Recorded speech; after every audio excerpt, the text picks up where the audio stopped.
যুক্তরাষ্ট্রের সাথে প্রথম দফা আলোচনা শেষ হওয়া মাত্রই একদিনের মাথায় ইরানের সামরিক বাহিনীকে যে কোনো হামলা ঠেকানোর সর্বোচ্চ প্রস্তুতি নেওয়ার নির্দেশ দিয়েছেন দেশটির সর্বোচ্চ ধর্মীয় নেতা আয়াতুল্লাহ আলী খামেনি। এই নির্দেশনার পর মধ্যপ্রাচ্যে বিরাজ করছে এক থমথমে উত্তেজনা।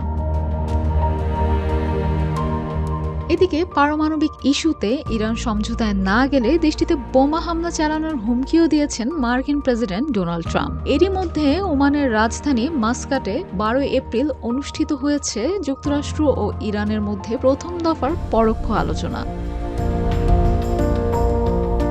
এই আলোচনায় তেহরানের পক্ষে নেতৃত্ব দেন ইরানের পররাষ্ট্রমন্ত্রী আব্বাস আরাকচি এবং যুক্তরাষ্ট্রের প্রতিনিধি দলের নেতৃত্বে ছিলেন প্রেসিডেন্ট ট্রাম্পের মধ্যপ্রাচ্য বিষয়ক বিশেষ দূত স্টিভ উইটকফ। 2018 সালের পর এই বৈঠককে যুক্তরাষ্ট্র ও ইরানের মধ্যে সর্বোচ্চ স্তরের আলোচনা হিসেবে বিবেচনা করা হচ্ছে। রান্নাঘর না হোক কান্নাঘর, গাজী কিচেন হুড স্বাচ্ছন্দ্যময় রান্নাঘরের বিশ্বস্ত সঙ্গী। বৈঠক শেষে আরাকচি জানান, অত্যন্ত শান্তিপূর্ণ ও সম্মানজনক পরিবেশে আলোচনা হয়েছে। যুক্তরাষ্ট্র কোনো রকম অশালীন ভাষা ব্যবহার করেনি। বিশ্লেষকদের মতে তার এই মন্তব্যে স্পষ্ট ইঙ্গিত মিলেছে যে মার্কিন প্রতিনিধি দল এবার বোমা হামলার হুমকি পুনরায় দেয়নি। তবে বৈঠকটা যতটা গুরুত্বপূর্ণ তার পরিবেশ ছিল ততটাই সংযত।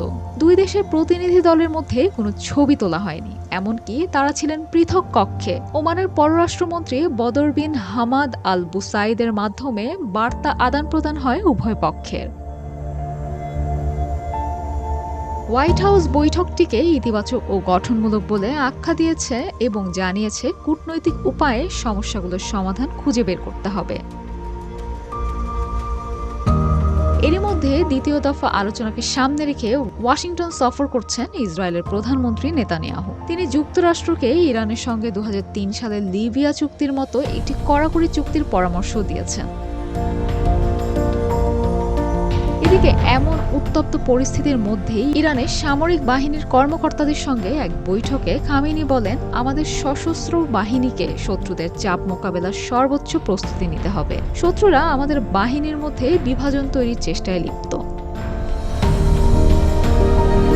যুক্তরাষ্ট্রকে ইঙ্গিত করে তিনি আরও বলেন, যাদের মধ্যে বিশ্বাস, সাহস ও আস্থার অভাব রয়েছে তারা যতই অস্ত্রে সজ্জিত থাকুক না কেন তাদের পতন অনিবার্য। এই পরিস্থিতিতে পারমাণবিক ইস্যু ও সামরিক উত্তেজনার মাঝে মধ্যপ্রাচ্যে সৃষ্টি হয়েছে এক অস্থির পরিবেশ, যার পরিণতি কোথায় গিয়ে দাঁড়াবে তা নিয়ে দুশ্চিন্তা রয়েছে গোটা অঞ্চল। মেরিন আমিন, জিটিভি নিউজ।